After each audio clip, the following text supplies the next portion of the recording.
गुंतवणुकीचा तसेच पैशाची बचत करण्याचा विषय जेव्हा आपल्या मनात येतो तेव्हा आपल्या प्रत्येकाच्या डोळ्यासमोर एफ.डी. आणि आर.डी. हे दोन पर्याय उभे राहतात.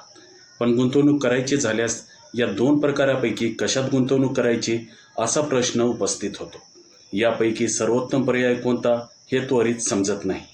अशा वेळी एफ.डी. आणि आर.डी. म्हणजे काय असतं, त्यात गुंतवणूक केल्यास कसा परतावा मिळतो, दोन्ही गुंतवणुकीच्या योजनांमध्ये नेमका फरक काय हे आपण आजच्या व्हिडिओमध्ये सविस्तरपणे जाणून घेणार आहोत.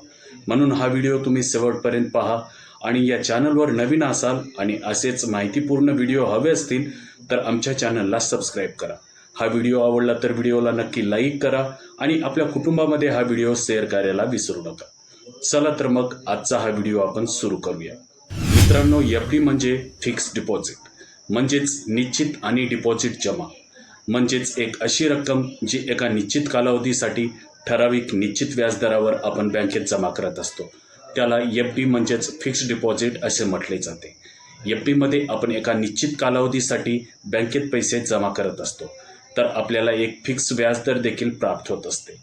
यात आपण अशी रक्कम गुंतवणुकीच्या स्वरूपात एका निश्चित कालावधीसाठी 1, 2 किंवा 3 वर्षासाठी बँकेत जमा करत असतो, ज्याची सध्या आपल्याला कुठलीही गरज नाही. यात जर आपण 2 वर्षाची एफ.डी. केली आहे तर आपण 2 वर्ष ती एफ.डी. काढू शकत नसतो आणि मग 2 वर्षानंतर ती रक्कम त्यावर 5 ते 8% इतके प्रत्येक बँकेत आपापल्याप्रमाणे एक फिक्स व्याजदर लावून ती रक्कम आपल्याला दिली जात असते. जाणून घेऊया एफ.डी. अकाउंट कसे उघडले जाते. एफ.डी. अकाउंट उघडण्यासाठी पुढील पद्धतीची प्रक्रिया करावी.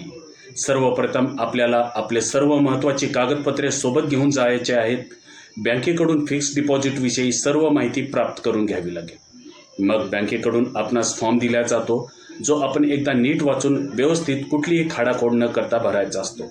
मग त्या फॉर्मला आवश्यक ते महत्त्वाचे कागदपत्र जोडून तो फॉर्म त्यासोबत आपली डिपॉझिट रक्कम बँकेत जमा करायची असते. याचसोबत ऑनलाईन ATM तसेच मोबाईल बँकिंगचा वापर करून देखील एफ.डी. अकाउंट ओपन करू शकतो. डिपॉझिटची रक्कम देखील इंटरनेट किंवा बँकिंगचा वापर करून जमा करू शकतो. जाणून घेऊया एफ.डी. कशी मोडली जाते. तर मित्रांनो, आपत्कालीन परिस्थितीत आपण आपली एफ.डी. 2 प्रकारे मोडू शकतो. आपल्याला जर आपले एफ.डी. अकाउंट बंद करायचे असेल तर आपण बँकेत जाऊन बँक मॅनेजरशी बोलून आपले अकाउंट बंद करू शकतो. यासाठी आपल्याला बँक मॅनेजरला आपले एफ.डी. अकाउंट बंद करण्यासाठी एक अर्ज द्यावा लागेल. आपले एफ.डी. अकाउंट का बंद करतो आहे याचे एक कारण देखील द्यावे लागत असते. मग बँकेकडून सर्व प्रोसेस पार पडते. हे सर्व प्रोसेस पूर्ण झाल्यावर आपल्याला बँक अकाउंटमध्ये एफ.डी.ची सर्व रक्कम 24 तासाच्या आत जमा केली जाते. आता पाहूया आर.डी. म्हणजे काय.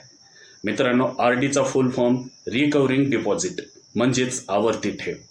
जर आपल्याला प्रत्येक महिन्याला एक निश्चित रक्कम जमा करायची असेल तर त्यासाठी आर.डी. ही एक मॅच्युअर स्कीम आहे. जेव्हा आर.डी.चा कालावधी संपत असतो तेव्हा आपल्याला आपली जमा केलेली सर्व रक्कम व्याजासोबत दिली जाते. समजा आपण 5 वर्षासाठी एफ.डी. खाते ओपन केले असेल आणि दर महिन्याला 1000 रुपये जमा करतो आणि या सर्व बचतीवर आपणास 5% व्याज लावण्यात येते. तर मुदत संपुष्टात आल्यानंतर आपणास 68,006 रुपये प्राप्त होतात. आर.डी.चा इंटरेस्ट रेट सेव्हिंग अकाउंटच्या इंटरेस्ट रेटपेक्षा अधिक असतो. आर.डी.चा इंटरेस्ट रेट 6 ते 9% इतका असतो. आर.डी.च्या इंटरेस्ट रेटमध्ये कालावधीनुसार बदल घडून येत असतो. म्हणून आपण आर.डी. झाल्यानंतर आर.डी.मध्ये आपल्याला किती इंटरेस्ट रेट दिला जात आहे याची एकदा तपासणी करून घ्यायला पाहिजे. आर.डी. अकाउंटचा कमीत कमी कालावधी 6 महिने असतो, तर कमाल कालावधी 10 वर्षाचा असतो. प्रत्येक बँकेत आर.डी. अकाउंट ओपन करण्याची रक्कम वेगवेगळी असते.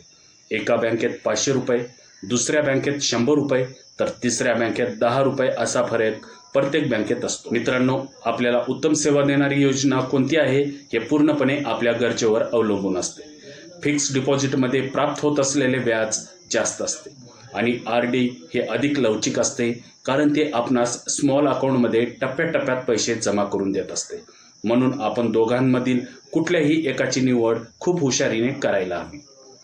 तर मित्रांनो, आजच्या या व्हिडिओमध्ये आपण जाणून घेतलं की एफ.डी. आणि आर.डी. म्हणजे नेमकं काय असतं, या दोघांमध्ये काय फरक असतो, यात गुंतवणूक कशी केली जाते आणि किती परतावा मिळतो आणि आपल्या गरजेनुसार कोणती योजना निवडा. जर तुम्हाला ही माहिती आवडली असेल आणि काहीतरी नवीन शिकायला मिळालं असेल तर या व्हिडिओला नक्की लाईक करा आणि तुमच्या मित्रमैत्रिणींना आणि कुटुंबांनाही हा व्हिडिओ शेअर करा, जेणेकरून त्यांनाही योग्य गुंतवणुकीचा फायदा मिळेल.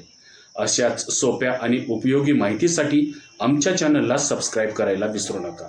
आणि हो, बेल आयकॉनवर क्लिक करा, म्हणजे आम्ही नवीन व्हिडिओ टाकल्यानंतर सर्वात आधी तुम्हाला कळेल. पुन्हा भेटूया अशाच एका नव्या माहितीच्या व्हिडिओसह. तोपर्यंत मी आपला निरोप घेतोय. धन्यवाद.